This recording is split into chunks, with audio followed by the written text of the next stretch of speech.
Mayor Martin, the technical difficulty has been resolved. Ready to continue? Yes, sir.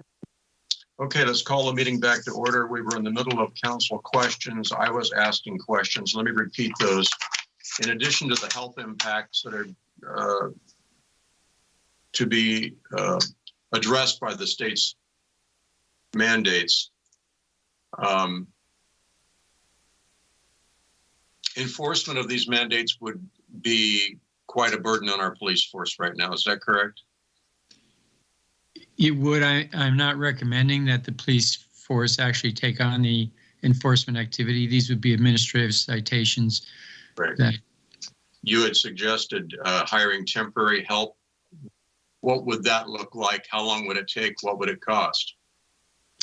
So obviously a lot of details to be worked out until we know how many businesses do not plan or do not actually adhere to the governor's guidelines. We have no idea of the need.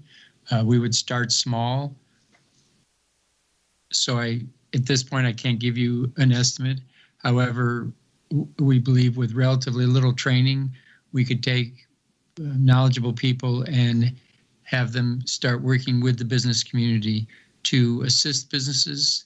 So if there is a business that's either potentially or in actuality not adhering to the governor's guidelines, we would visit the business, make sure they understand the actions they're taking and the risks they're putting their employees and their customers through.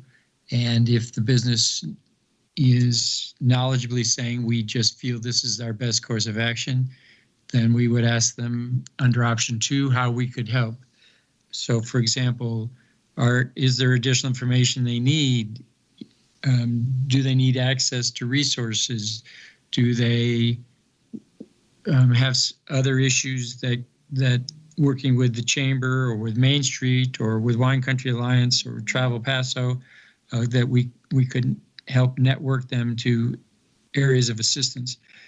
If they are not interested in assistance, then in option 2, that's as far as we would go. In option 3, we would give them several opportunities to adhere, but at some point, if they continue to put the community at risk and are involved in an increase in the number of cases, we would have the ability to cite them administratively. And then liability as far as the state is concerned, above and beyond any health liability.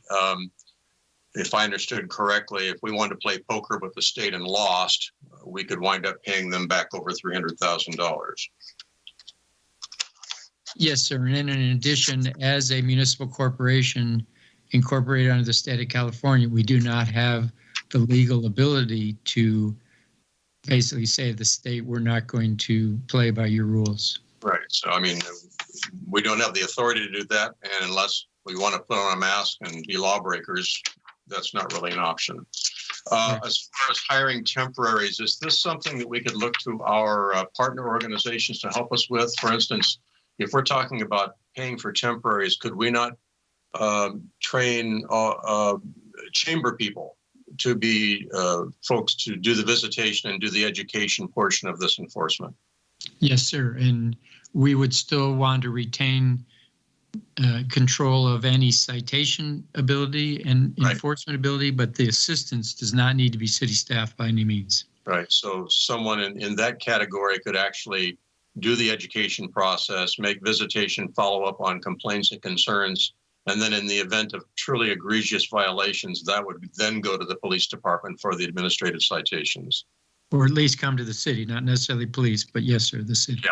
Okay, gotcha. Very good. Okay, those are my questions. Let's go around one more time with the council. Mr. Strong? No more questions, only comments. Thank you. Ms. Garcia? No more questions. Mr. Gregory? I'm just waiting for comments. Thank you. Thank you. And Mr. Hammond? Good to go. Thank you, Mr. Mayor. Thank you. Okay, let's go to the public. Do we have anyone waiting to make public comment? Yes, sir. The first caller is Gina Fitzpatrick. Welcome, Gina. Good evening, Mayor Martin. Are you able to hear me okay? We can. Good evening. Okay. So as previously stated, on Monday of this week, we received the notice from the governor of California that San Luis Obispo County has been relegated back to purple tier 1 status within the state's COVID-19 blueprint for a safer economy tiered system. The Chamber of Commerce would like to thank all the local businesses that have worked so diligently to uphold state and county regulations thus far. In many cases, our local businesses have gone above and beyond what is required of them and have developed protocols that have effectively ensured the safety of their patrons, customers, and employees. Clearly not an easy feat during a time like this. We do hope Council will continue to exercise all options and consider modifying the city's approach in order to have a greater positive impact. Assuming the funding is available, we fully support the concept of extending microgrant opportunities out to local businesses. Next, the Chamber is committed to the safety of our community and vitality of our businesses and would like to serve as a resource to assist our local police department and enforcement teams that are already stretched thin, much like you just mentioned, Mr. Mayor. Please consider the Chamber as we look at the plan to move forward. We can serve as a first point of contact for businesses if protocols are not being followed and ensure that our local businesses understand what steps to take in the new tier we've been assigned. We'll work closely to provide educational materials and updated information for our local businesses to access. We'd also like to encourage the City Council to consider reaching out to the County Board of Supervisors and other city leaders within the county to draft communication with the Governor's office, appealing for consideration to be moved back into the red tier. This appeal could emphasize the fact that Cal Poly is working closely with its students to flatten their cases, and North County officials are working diligently to address key areas of concern regarding social gatherings in this region. This appeal could also provide examples of enhanced protocol steps implemented at many of the businesses in Paso Robles and throughout the county. As we move into the holiday season, we'd like to encourage residents to support our local businesses by shopping local and dining local whenever possible. We'll get through this together because we are Paso strong. Thank you. Thank you, Gina. We appreciate your comments and your willingness to work with us to meet this challenge. Anyone else waiting to comment? Yes, sir. Next caller is Stacy Jacob. Welcome, Stacy. Good evening, Mayor Martin and members of council. This is Stacy Jacob. Tonight I'm speaking on behalf of Solterra Strategies and our clients, which include folks like Travel Paso, several restaurants and wineries in the community. And you're faced with obviously some challenges. Public safety, as noted, is the number one concern.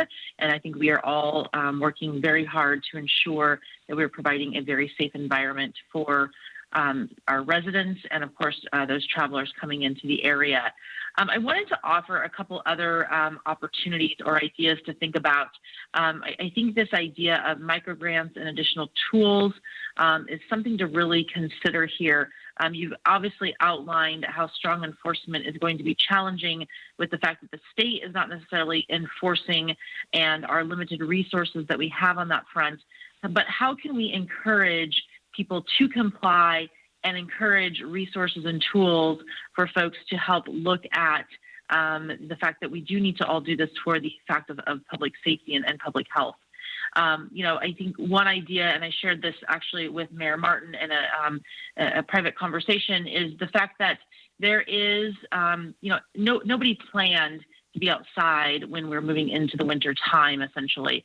Nobody has in their budget the increased costs of propane and fuel that it's taking to heat these outdoor elements. I know that we are looking at how do we look at campaigns that encourage people to, frankly, wear their winter coat, wear your ski coat and come out and go dining in downtown Paso. But maybe there's another way that we can look at resources of some contracted rates, some special ways to give these businesses a little bit of a break and at least some additional resources to help move forward and keep this thing alive. Because as we all know, if we don't keep our ecosystem going at some level, hurts our economy, hurts jobs, and of course hurts one of our largest industries being travel and tourism. So I wanted to offer a little bit different approach to think about tonight in terms of maybe seeing if there is some companies out there that could give some reduced rates on propane or other resources that are needed to keep things moving forward as we do move back and forth between purple tiers and other tiers with this. Thank you for your time. Thank you very much for your comments. Anyone else? No, sir. Very good. We'll close public comment, bring it back to the council for consideration, beginning once again with Mr. Strong. Mr. Mayor, I will make some comments. I'm not going to propose an action as yet, although I would really like to probably see something along the line of continuing as we are with the possibility of additional grants, micro grants, if money becomes available to do so, or if we can show that we have plenty of money to do so. But there is a very strong feeling, and then it's very broad, strong feeling that this has become politicized, that it's become a political battle rather than strictly an objective battle. And we are supposed to be a nonpartisan organization and community, and our positions are all elected as nonpartisan ones. I would like to point out that the governor's guidelines are not mandates, as there has been no legislative action in this regard. And that our businesses, I do not feel, actually are putting the community at risk. It's the people and their actions that could put themselves at risk if they don't use common sense and good judgment. But there's a lot happening in this area right now. And just today, I got a very good email from Cal Matters, which is a statewide organization that monitors things. And they had a long, extensive thing on the coronavirus 19. And one of the things they point out is that as of November 15th, that's only 2 days ago, there were 100 patients in ICUs, and that was a change of only 7 more than the day before. There were 607 non-ICU patients in hospitals. That was a reduction of 71 from the day before. Also, they point out that since this thing started, and as of, by mid-July, there were over 30 lawsuits regarding these regulations. And there have been more filed even since then that are being taken to the courts because people are so upset and so bothered by the way this is being handled and what many people feel is the infringement of their constitutional rights. Now, granted, everybody's constitutional rights end where the next person's begin. So we have no right to intentionally endanger others. But we do have the right to use our own judgment as to what constitutes that amount of endangerment to some extent. And I would like to quote a few things from this. I'm just going to take a few little quotes out of this that I think are good to remember. That I mentioned that as of mid-July, the state of California and Newsom in particular were facing more than 30 lawsuits over their response to the pandemic. Beyond shuttered schoolhouses and canceled weddings, it has spelled financial calamity for households, business owners, nonprofits, and city governments across the state. They have also tested the limits of executive power and the negotiability of many constitutional rights. Most of the lawsuits against Newsom challenge the broad restrictions imposed by the shelter-in-place orders. Pardon me. The governor went from his let's flatten the curve for 2 weeks to let's put everyone under house arrest until we find a cure. Now, we don't shut down our highways because people die in car accidents. And those are words, pardon me. Those were words spoken by one of the attorneys in these cases. We do not ban commerce because people die of lung disease after buying cigarettes. There's a whole range of health issues that we manage with an acceptable level of risk. And I guess I'll conclude my quotes at that point. But I think we're already doing enough. I do not want to see our police stretched, and I do not want to spend any more money on additional personnel to go any farther than we're already going. I've encouraged us to educate more, and I should think we should continue to educate, but we have to rely on our citizens to exercise some common sense and do what is right without the we being big brother. And that's the way I feel about it. Thank you. Thank you, Councilwoman Garcia. Yes, sir. Thank you. I work in the health industry, and I am just very nervous about seeing more people ill every day. We're doing more and more flu shots at the Mr. pharmacy. Mayor, I concluded my remarks. Yes, Councilwoman Garcia is speaking now. Thank you, sir. And I would really like to see more education as well. I know we started really strong about educating. I know there's still a lot of signage out there, but I think we should continue educating the public. And I would really like to see the door-to-door and take Gina up on her offer to help go into businesses to see how they're doing, how can we help them, and see if we can do the second round of micro grants. I know the police is doing the best they can and they're shorthanded, but I would really like to get out there and see how this is going to affect the businesses with them having to be outdoor, the restaurants and other businesses. I'd really like to see, how they're gonna, how can we help? What's gonna, what are their needs? Thank you, sir. Thank you, Councilman Gregory. Yeah, I wanted to just make a couple points. In the last time we were in this tier, they had to close all retail businesses and all barber shops and beauty salons. And this time around, the governor has, thank goodness, has let them stay open in this tier. The comment. So I'm glad to see that we can still have retail, because that's a significant part of our entire economy here in Paso. But I want to make a comment on restaurants, on their outside seating. We're coming into inclement weather. When it rains or it's cold, those businesses are out of business for their ability to serve people. And there's no contingency plan. And in the last 3 months, as the restaurants have been working and complying, and working well with the compliance of the COVID responsibilities, they've been working great. And I don't believe that decision was made scientifically. I just feel like it's just a random decision. We need to have some way to help restaurants survive in this cold and wet weather coming at us. And I don't want to put anybody at risk. I'm not saying to change anything, but all the restaurants have been working just fine. But restaurants cannot handle cold and wet weather. And so I think it's important for the folks to think about ways to help. Businesses are reliant on indoor or in weather conditions. They have to have some way to survive.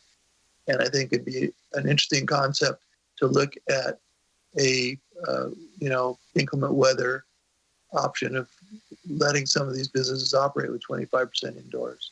I don't know what else to say other than that, because what it costs to put up a tent and the heaters and the keeping people comfortable outside in inclement weather is going to be impossible. So that's my 2 cents worth. Is I think that we need to. I'm glad to see that they've changed it for retail. I think we ought to take a special look at the needs of those businesses that are reliant on weather to survive. That's my comment. Thank you, Councilman Hammond. Thank you, Mr. Mayor. I mean, speaking personally for myself, again, I'm the opinion that COVID-19 is not a major threat to health. In my opinion, we're seeing that 99% of the general population does not have substantial issues with it after they've had it. And I've had a lot of people who have had it talk to me about this. And plus, again, I'm going by essentially the data, the science that we're seeing from everyone who's gone through this that it's not as bad as people are trying to portray this as a death sentence. And clearly, if you're older, we're seeing a lot of the people over 80 with major issues with preconditions that do have issues with it, and those are the ones we definitely need to protect.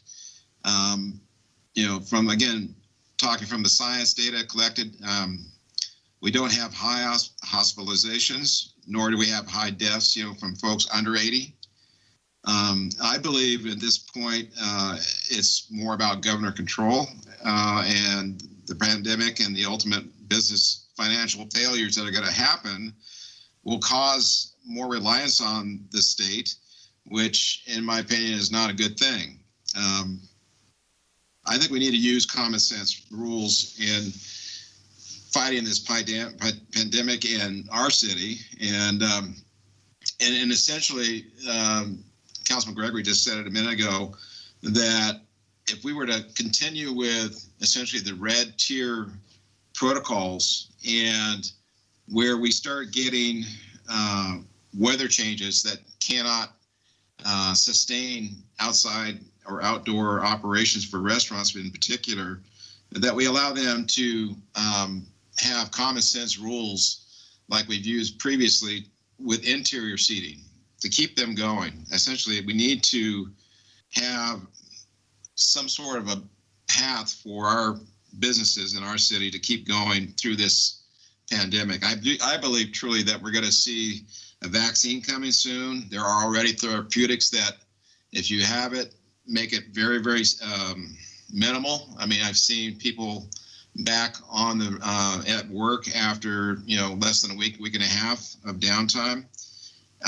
So again, as I'm saying, I don't personally think it's worth the risk of really disrupting our financial stability that we've had going into this. I think it comes down to personal responsibility also to maintain, like we've always said, the distance and disinfect. If keep your hands clean, don't touch your face, and diagnose yourself. If you feel poorly, do not go out. Stay away from folks. Get tested. Those are the normal things that will control the spread of this virus, I think, in the interim until we do get this vaccine up and going. So my recommendation, I don't support any enforcement from our police, nor do I actually support anything with regard to our administrative violation or citations that we would tend to want to enforce this with upon our businesses. I think, again, it's coming down to common sense at this point for us. And I think as a council, if we were to give our businesses the latitude to use red tier practices, and again, if we do see major violators, egregious violators that we're kind of talking about here, certainly no problem. We need to talk about those. But again, the Paso way of doing things, I think, are very smooth, and I, have confidence in our business down there to do the right thing. So I do not want to see a heavy hand at this point from our council at all. And if anything, lighten it up so that we can still maneuver through this for the next few months. I hope, by next summer, we should be out of this with vaccines and back on our street. But up until that point, we definitely still need to take precautions. If there are federal microgrants that we can acquire and distribute and certainly help those in need in our business community, I'm for that. But at this point in time, truly, I think, if we can make some sort of a statement that we're not going to have a major hand on this with our business community, that's important to me.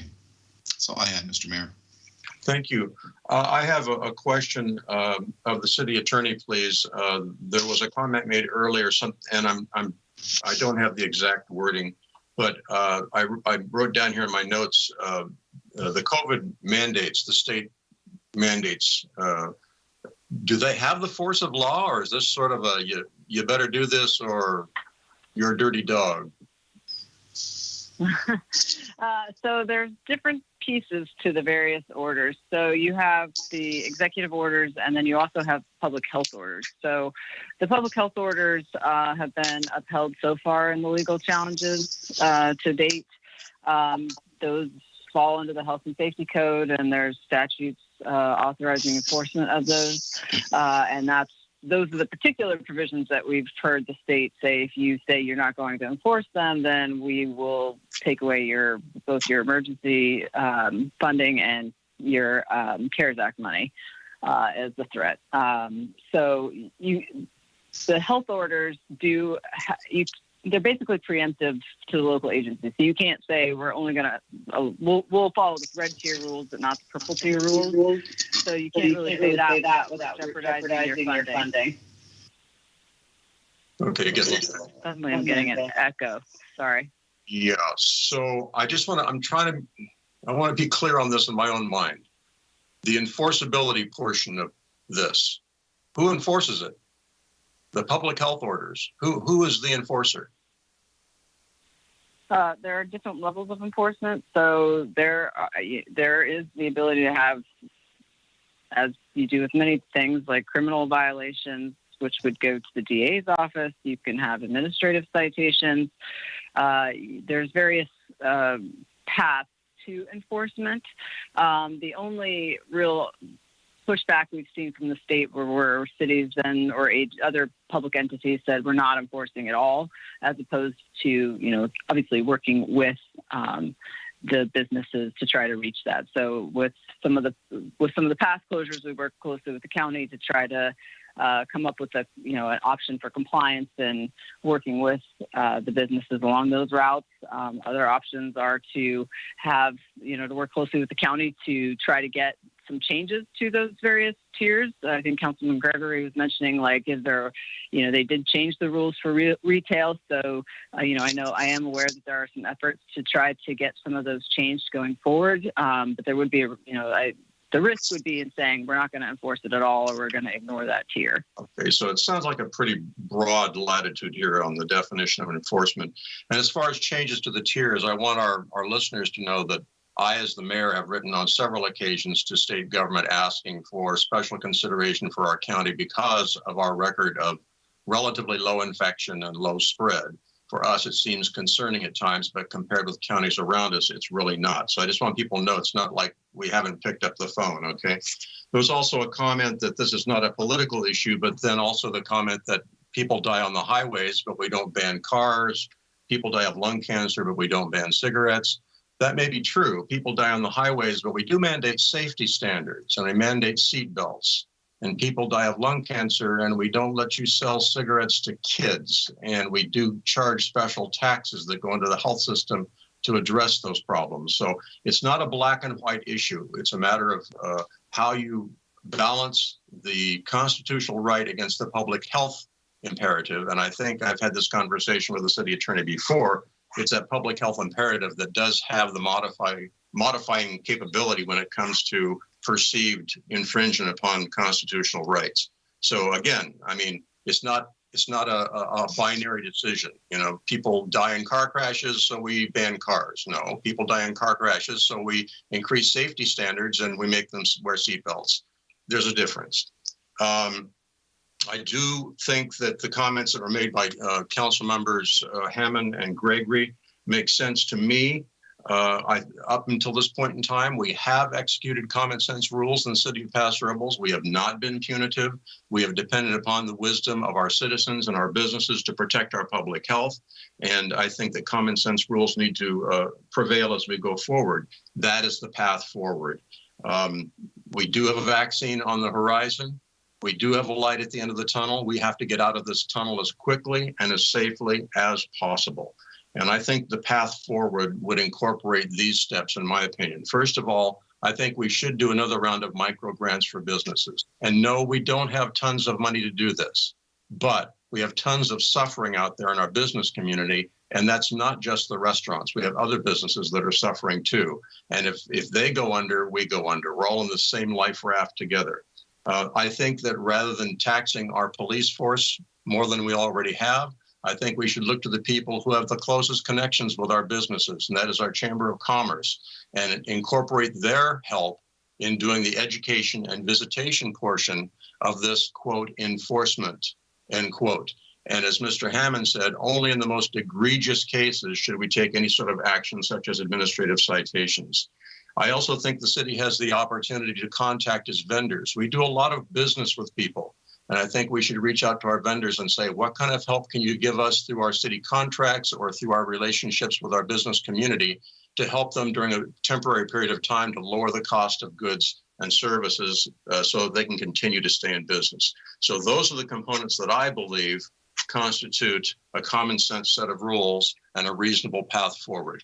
Back to the top of the list, Mr. Strong.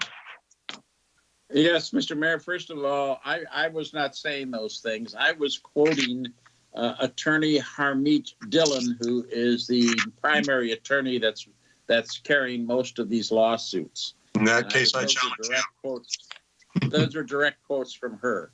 I happen to agree pretty much with what Councilman Gregory and Hammond said also.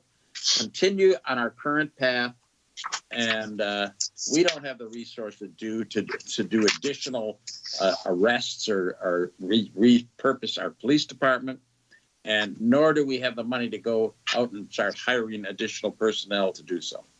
So if the chamber and Main Street will continue to work with our businesses to try to encourage them to be as careful as possible, and our citizens use common sense, we're going to be just fine. Thank you. Thank you. Councilwoman Garcia. Yes, sir. I totally agree with what you just stated, Mr. Mayor. And I do also believe that our residents out there are using more and more common sense. I see more and more people wearing their masks everywhere I go.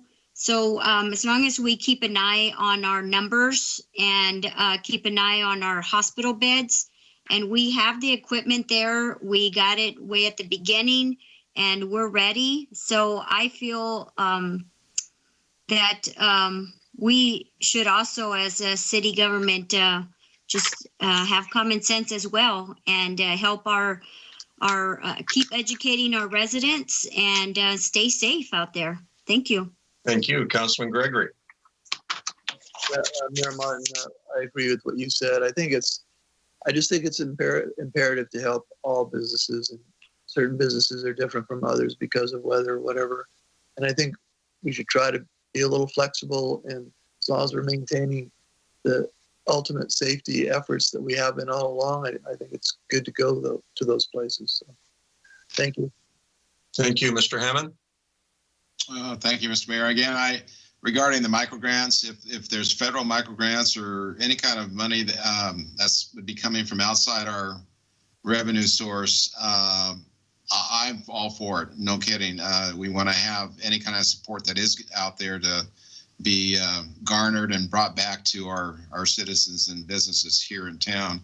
As far as the this whole item here to discuss, I don't want to make a motion that we're going to not do this. On the other hand, I hope that staff, and in particular, our law enforcement has got the drift that we're talking about here, that we want to make sure that, egregious violators are definitely taken care of. But on the other hand, common sense that we see out there with our businesses, it's exactly what we want to have. And, with the weather changing and the rain coming, we still need to, get those people with revenue coming into their door. So at this point, I don't know exactly how to proceed if you need a motion, but I hope maybe staff might make a comment that they understand what council understanding is. Maybe they can speak up. Well, Mr. Mayor, I'll make a motion. Okay, Mr. Strong. Yes, I would move that we take no additional action at this time, but ask staff to bring back possible mini grants to us if additional funds become available to do so. I would second that. That's a good one, Fred. Motion by Councilman Strong, second by Councilman Hammond. Discussion, Mr. Gregory? Mini grants are a great idea. I would just try to take it a step further and try to help those in need that are weather-related businesses for some kind of adjustment, some ability to have some. Mr. Gregory, I think that the motion includes that with our proceed with our current actions. Councilwoman Garcia? I agree with that, sir. Okay, my comments are, I think it's too nebulous, and I think that it's not focused enough right now. I think that that our business people deserve some clarity. I think our staff deserves some clarity, and I think we need to establish a reasonable common sense path forward. I would still advocate another round of micro grants. I want to specify that we work with our Chamber of Commerce to do the educational and visitation portion of this program.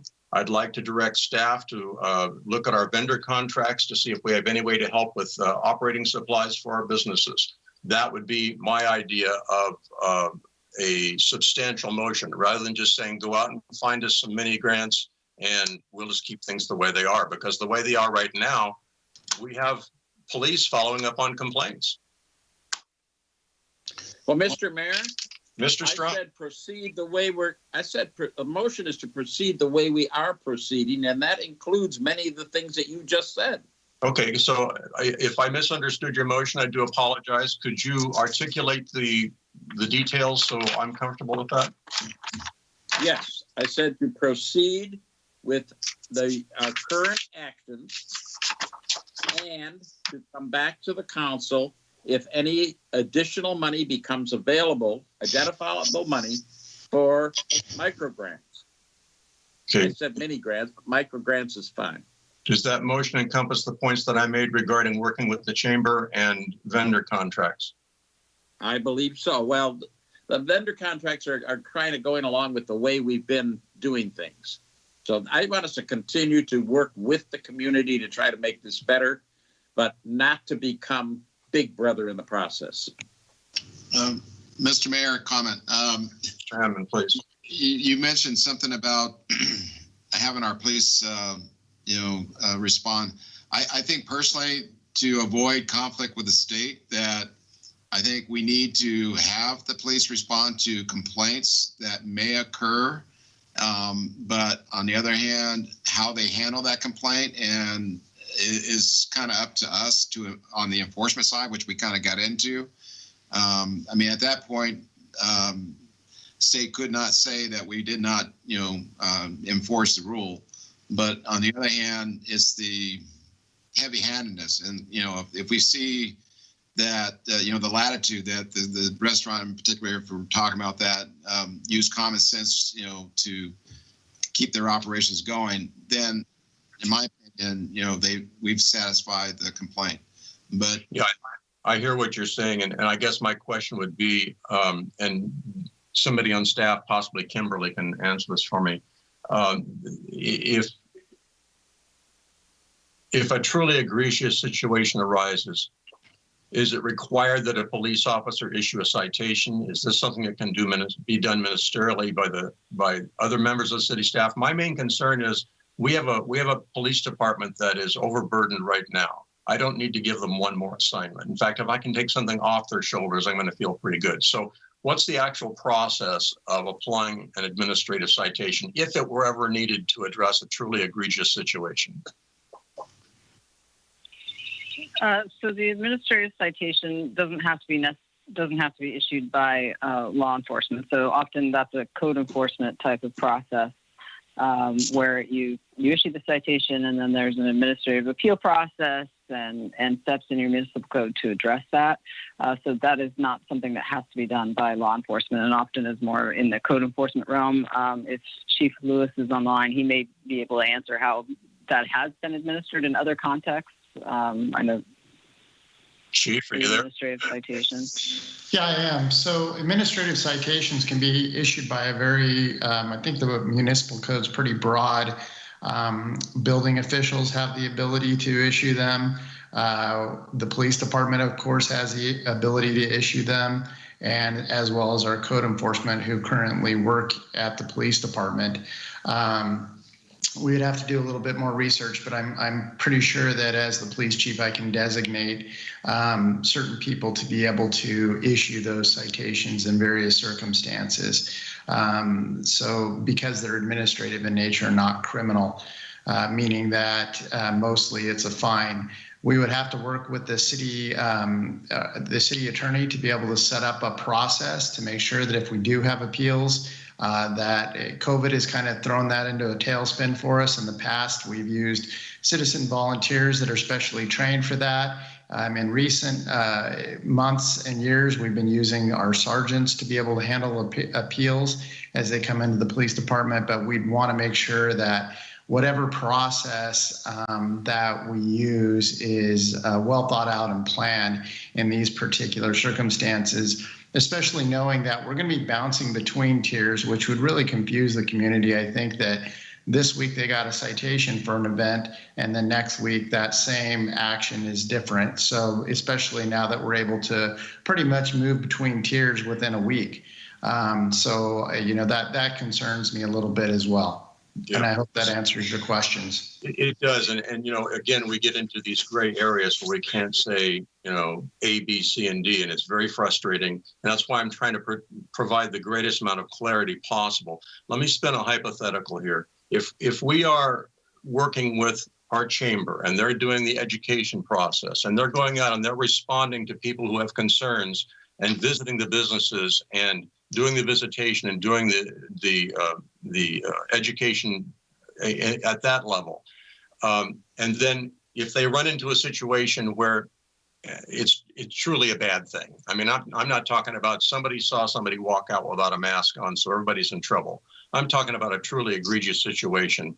Then they would then forward that information to the city for further action. How would that work?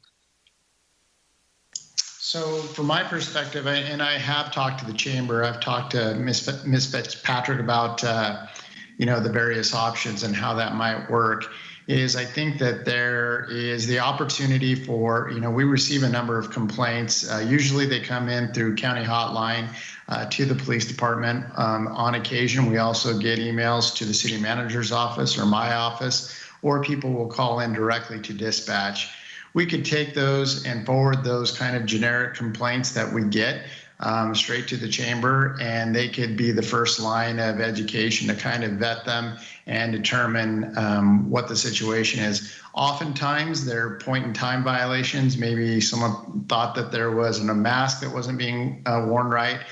To date, I'm not aware of, egregious violations like we've discussed at previous council meetings where someone's been quarantined or knowingly is working with COVID to infect people. So I think it would be important for us to be able to, identify, through the council that, what we're talking about when we look at these egregious violations in a public forum so that the community really understands what we're talking about and what we're trying to avoid.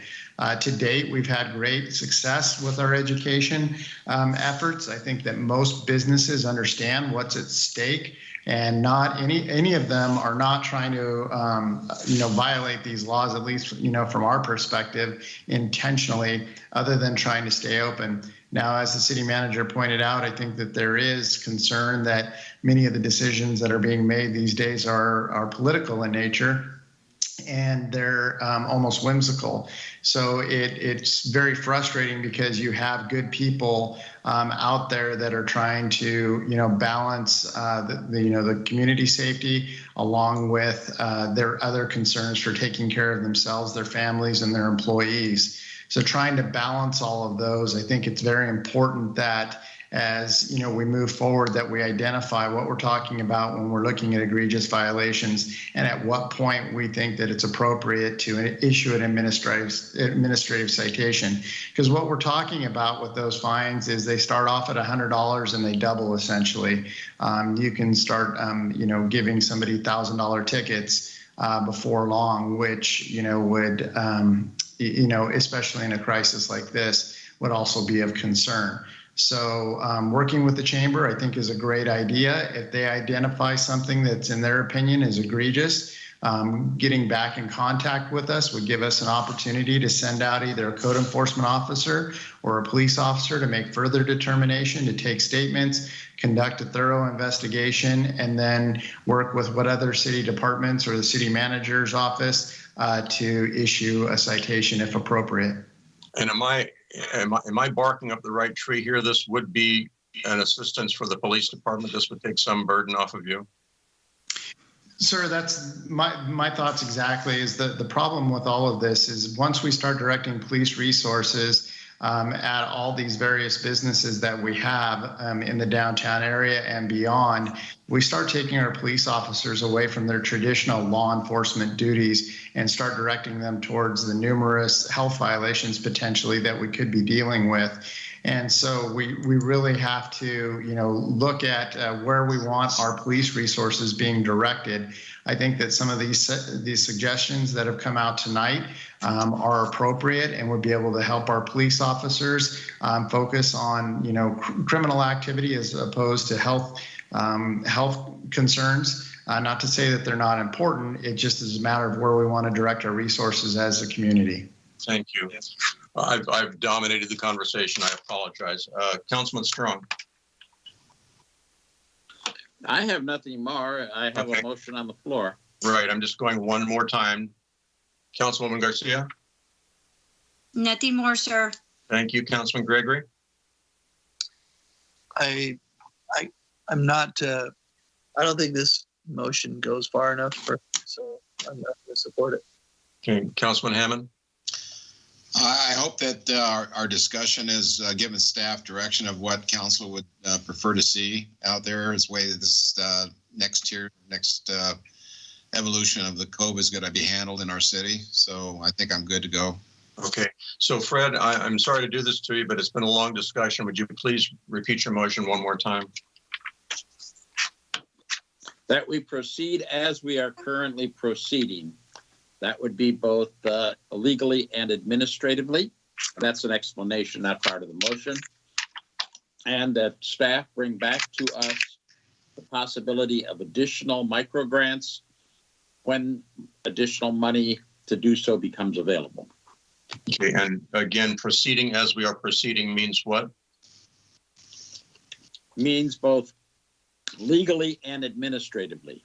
That we proceed with education, that we proceed with the enforcement level that we currently have, and that we continue to work with our community to try to help them and help solve the problem administratively. Okay, but not specifically incorporating the chamber. Not specifically, but that is an option. We've been working with the chamber. We can continue working with the chamber. Yes, definitely. Very good. Okay. If there's no further discussion, roll call vote, please. Councilmember Strong, Aye.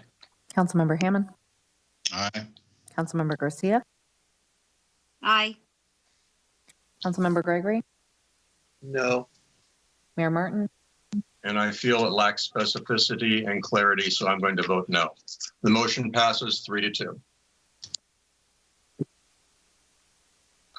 Moving on, we are to council business and committee reports. Councilman Strong.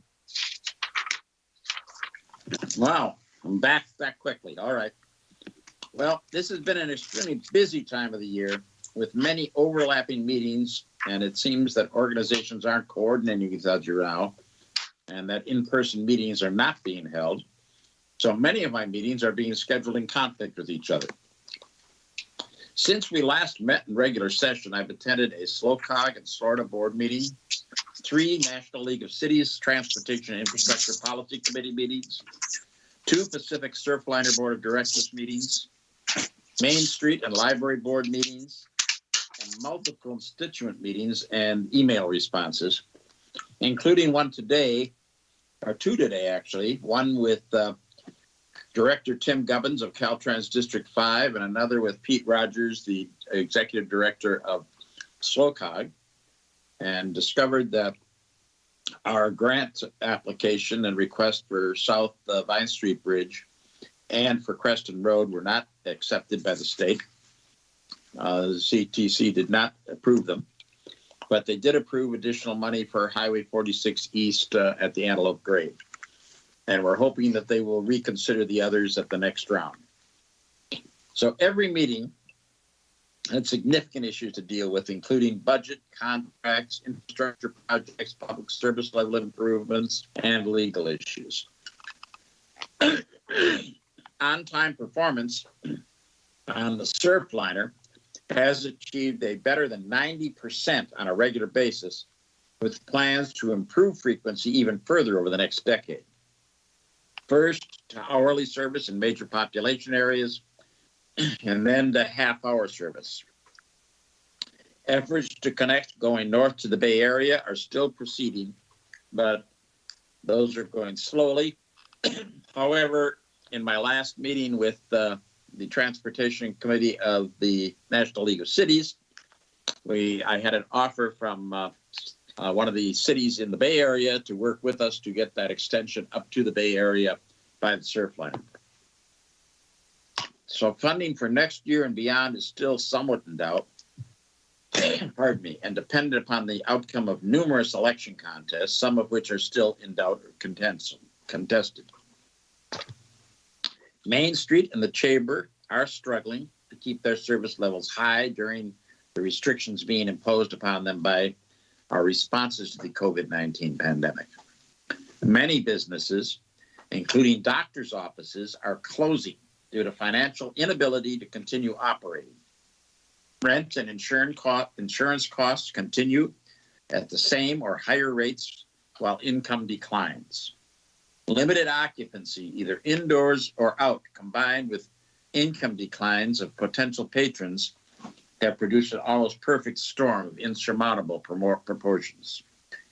We face exceptional challenges under these circumstances to continue to enable the private sector while being careful not to compete with them and thereby create additional difficulties for those businesses that are surviving.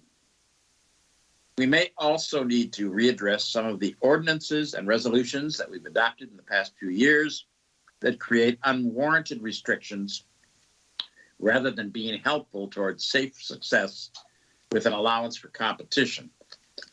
Two of those areas that stand out are the legal businesses of playing cards and sale of legal substances. The rest of the week, I have all kinds of meetings. It is the National League of Cities annual conference on Wednesday, Thursday, and Friday. We have the economic forecast also during that same time. And I have the Central Coast Housing Working Group meeting during that same time. So I will try to handle those as well as I can on the overlaps. And that's my report. Thank you. Councilman Garcia? Yes, sir. Thank you. I attended the library board meeting, and it was a report like you guys saw earlier. They are doing well and are still doing, a lot of people are still taking advantage of the grab and go coming in. And we got the numbers and statistics and how they're working on social media and how the study center is having to close down because of the school and lack of students going there. I also attended the virtual HBA meeting, and they had a presentation on the 3 C's, the Central Coast, the new energy. And that was a great presentation. We also, HBA also put it on live presentation on their Facebook page to get more information out to the community on that. And that's all I have for now, sir. Thank you. Mr. Gregory? Yeah, last evening I attended the Pastorals Youth Sports meeting, and most of the discussion was how to deal with the sports activities in youth and signups for baseball and other sports, and how a lot of the indoor sports have basically stopped for the time being until we go to a lower level. But they seem to be making it through little by little and moving along, but it's been a tough road for them, but they're all sticking with it. So I think they'll keep going, and I hope we keep the youth sports alive in our town. And that's the only meeting I attended at this time, between the last meeting and this one. Thank you. Very good. Mr. Hammond?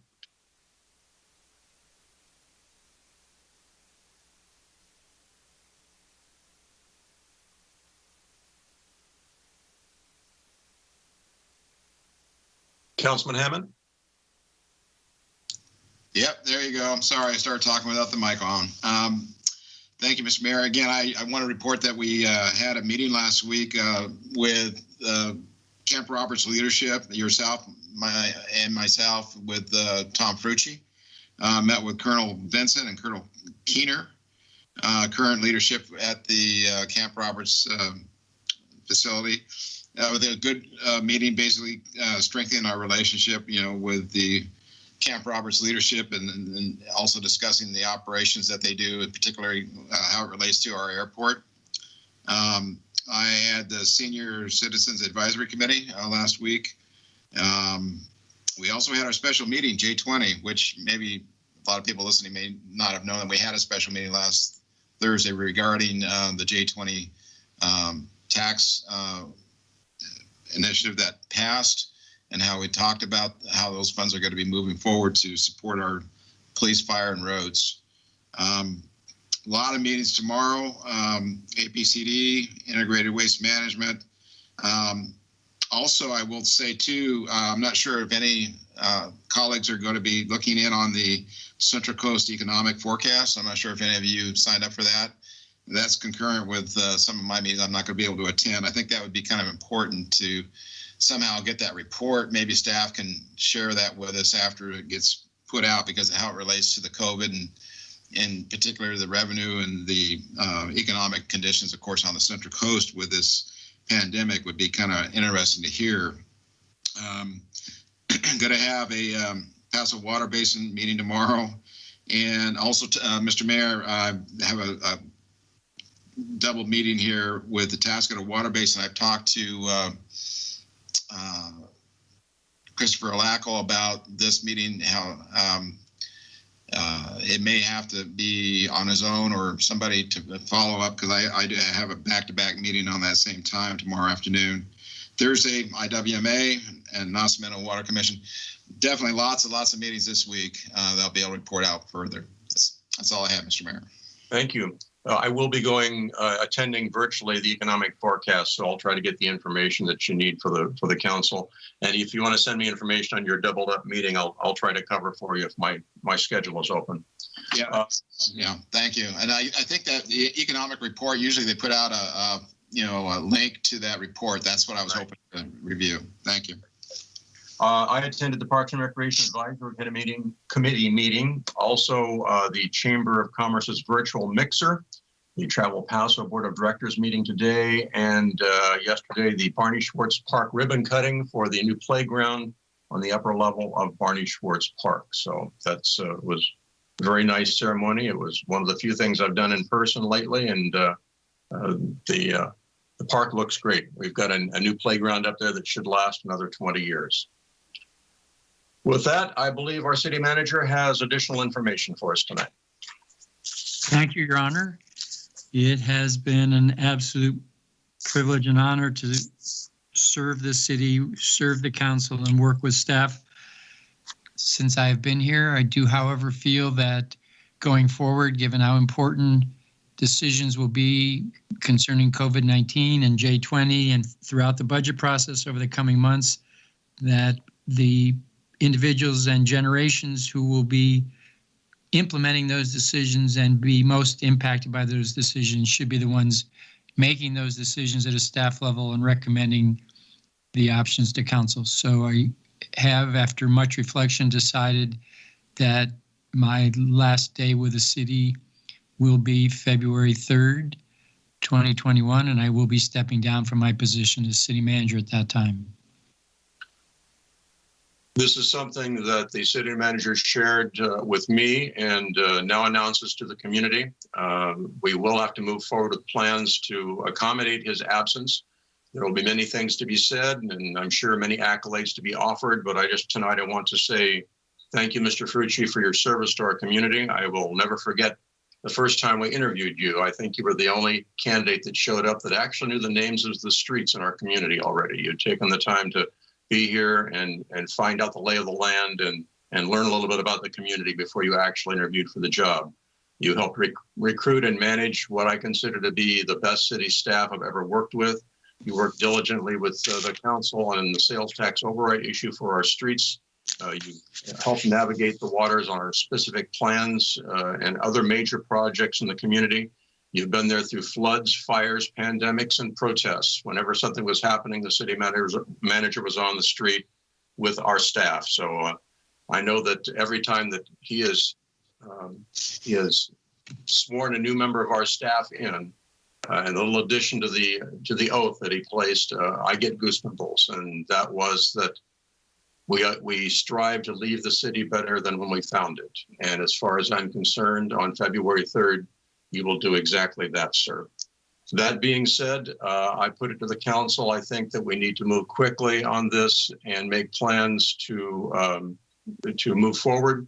So I would suggest that we set a special meeting to discuss this. Mr. Strong? Yes, Mr. Mayor. First of all, I want to second everything you said about our retiring manager, and we wish him well, of course, and we will hopefully have a special recognition for him and goodbye party before he leaves. And I think probably this Thursday evening, we might all be available for a special meeting. I know that I am. Councilwoman Garcia? Yes, sir, I'm available. And Mr. Gregory? I'm available. And Mr. Hammond? I'm good to go for Thursday. So, Mr. Frucci, if you would take the appropriate steps to agendize and notice that meeting, we will do our very best to honor the contribution you've made to our city by making the transition smooth and efficient and accommodate both our staff and our citizens and yourself. And again, we appreciate your service for our city. You are a true gentleman, sir. Thank you, Your Honor, and we will make that happen for Thursday night. Thank you. If there's nothing else to come before the council tonight, upcoming events, Planning Commission meeting Tuesday, November 24th, 6:30 p.m.